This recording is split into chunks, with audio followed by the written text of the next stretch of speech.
history, practice, community, those go way, way back.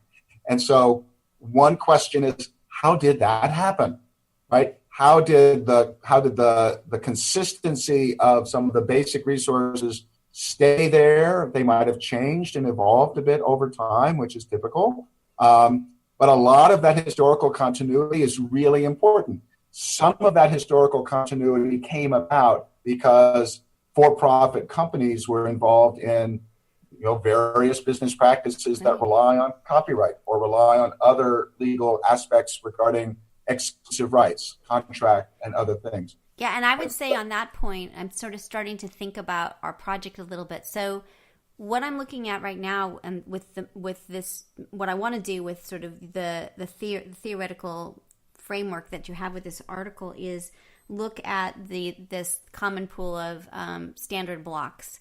And what we saw with the standard blocks is that they were published in magazines and newspapers and as part of wrapping, and that's how they became known was with the rise of newspapers and magazines. So think about like turn into the 20th century kind of thing, 19th turn into the 20th century. And then somebody in the 70s took all of those magazines and started cataloging them. And now they're like this very, very standard thing. So that to me seems really interesting of that mechanism of what you said, that there was a commercial mechanism that allowed for this sort of distribution of the blocks and then a coming together of the resources. And then these resources are now so common. I mean, they're everywhere in every way you can imagine. And then there's a whole nother level of people using these blocks in a commercial context and in a sharing context and in, quilt guilds and all kinds of other things. But it's really fascinating that when you start to look at it through the framework of what you're working on, it all starts to make sense in a way that it hadn't before. It becomes more than just a story. You can start to see more patterns and all that. Exactly. So let me add a couple of sort of nuances to this question of the resource pool. Okay. And the question of sort of rules on how it gets built and how it gets used. Okay. So nuance number one is that even in a specific community setting, like the community of quilters, there may be more than one resource pool. So it's natural to focus initially on the patterns for the squares. Yeah. But from a research standpoint, when you are really looking broadly and thoughtfully at the community, think about the other kinds of things that people have developed and might want to share. So, for example, techniques. Yes, we have techniques and rulers and what's patentable and what's not patentable. And so there's all kinds of there's all kinds of physical resources or tangible resources, but intangible things, standards, guidelines, techniques.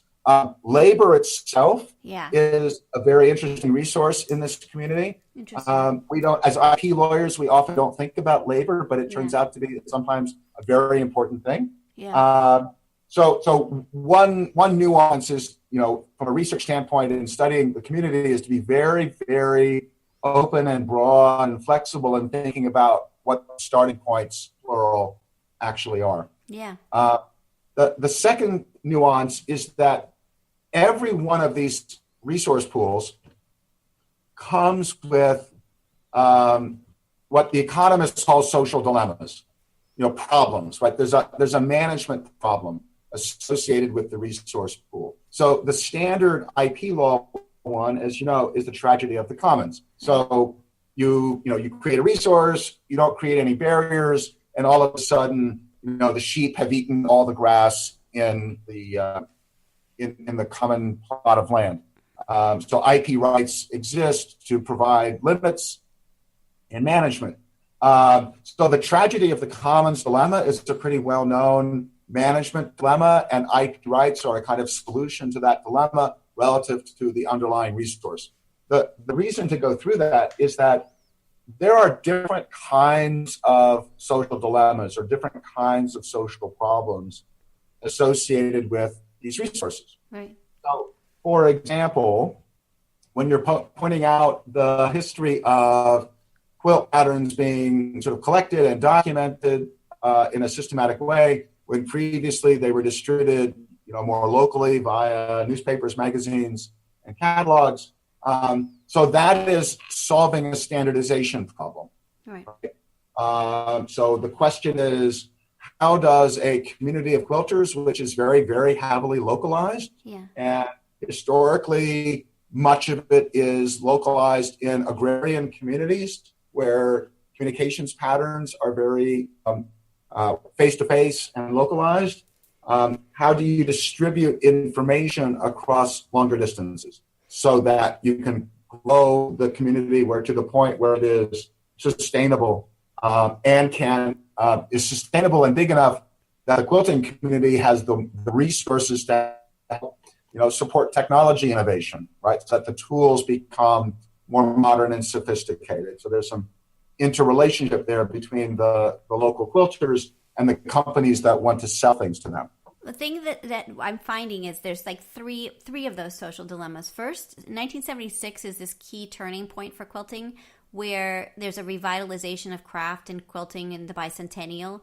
And it's where we start to see a commercialization of quilting for the first time in a really dramatic way. So quilting as an industry is very like the hyper consumerist industry that it is now is fairly new, which is kind of interesting. The other one is that's interesting, that kind of old school way of, it's just a shift in sort of what quilting is. The other one I think is really interesting is that quilting is one of the few places that I'm seeing that is still local shops. There's no national quilting chain. So it's still got this kind of local, and they come and go, and it's very interesting that it's a whole system of these shops that have to sort of have figure out how to make money in this world, and it's a little bit complicated. And then finally, it's the internet and the Etsy factor, which is sort of the social dilemma. That's the biggest thing that we're seeing is the wanting to monetize things, wanting to sell things, people swiping things, like all of that is now part of this world, and all kinds of things. The sharing, what is sharing, and what is a guild, and what are those things are so dramatically influenced by technology. Like I'm part of a Facebook group. Many Facebook groups that have 30,000 people as part of it, which is really fascinating. But those, I think, are the interesting spaces that are really shifting this traditional concept of quilting into something very different. Or not. I mean, I don't know. That's, Yeah. You dropped out there for a minute. We're talking about the Facebook groups. Yeah, there are these huge Facebook groups. You were talking about. Right. Yeah. So anyway, that's when I think of social dilemmas. I think that there's these spaces, these points of friction, I guess, that I'm starting to see, which are really interesting. Right. So what talking from my standpoint is a pretty common thing, which is we talk about community, but communities are often formed out of sub-communities or sub-communities come and sub-communities go. And so you have to, manage or understand how things are changing. And that the internet and Etsy and Facebook and all the social media obviously have a big impact on that. Yeah. And the other thing, as lawyers are trained to talk about structure and rules. Lawyers are often not trained to understand individual behavior and organizational structure and hierarchy. And what that means is that a lot of communities grow, get anchored, and evolve, not just because of rules, not just because technology permits it to be so, but because you've got individual people or groups of people who are either more active or less active in advancing particular concepts, attitudes, or goals. So leadership,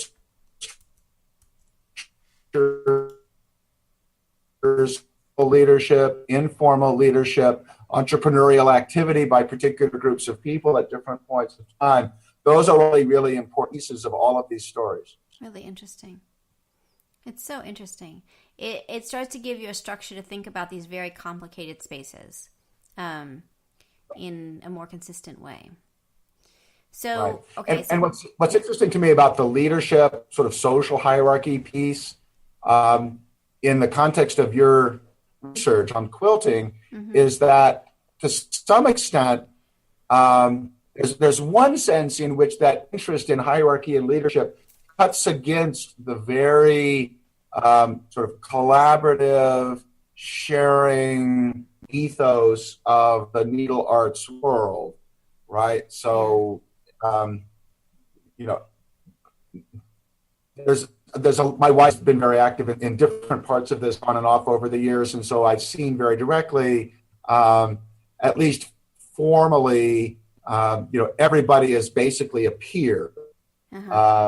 You're not supposed to have a lot of artificial distinctions between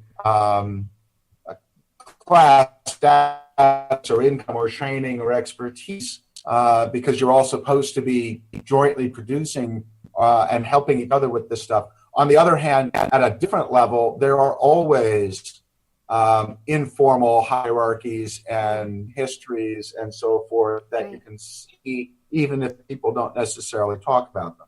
Yep, that's totally true. And in quilting, I think it's really interesting to see the informal hierarchies, not on the business side, it's super interesting. And even on the quilting side, it's nuanced, and it's really, it's fascinating to see. And I'm sort of seeing it on multiple levels. So thinking through what that is, and also being kind of observer of it as opposed to disruptor of it. So I don't know. It's interesting. It's really complicated on so many levels. So, all right. So in the article, you talk about so you start with basic characteristics of constructed commons. So you start with said a series of nested questions or baskets of research. So explain to me, or to people listening, what do you mean by nested questions or baskets of research? So the idea here is to be systematic about asking questions about a particular research project, such as quilting. So the typical journalistic or historical set of questions would have something of a follow your nose character to it, right? So the journalist would say, in a thoughtful way, who, what, why, where, when, and how. Yeah. A historian is interested in a very granular, detailed set of narratives that interact regarding what happened and when and why and what caused what and so forth. Those are both really productive, but the problem with taking a more journalistic or historical approach is that it's difficult to come up with data that you can then systematically compare to other instances of similar things. Yeah. So that's why we have what we call baskets or clusters of questions. The precise number of them doesn't matter so much as making sure that there's a kind of a standard set of topics. So one topic that we've already talked about in part is, what's the resource, or what are the resources? Just identify them, describe them, tell a little bit about what's their history, where they came from, why they're important, why this matters. A second set of questions, which we already alluded to, is, what are the problems associated with producing this resource, maintaining this resource, having multiple people or firms have access to this resource, right? So that's a second cluster of questions. Yeah. A third cluster of questions would be things like, there might be legal rules that are relevant to this, right? So copyright might be relevant, or patent might be relevant, and if so, how? Right. And what does copyright have to do here?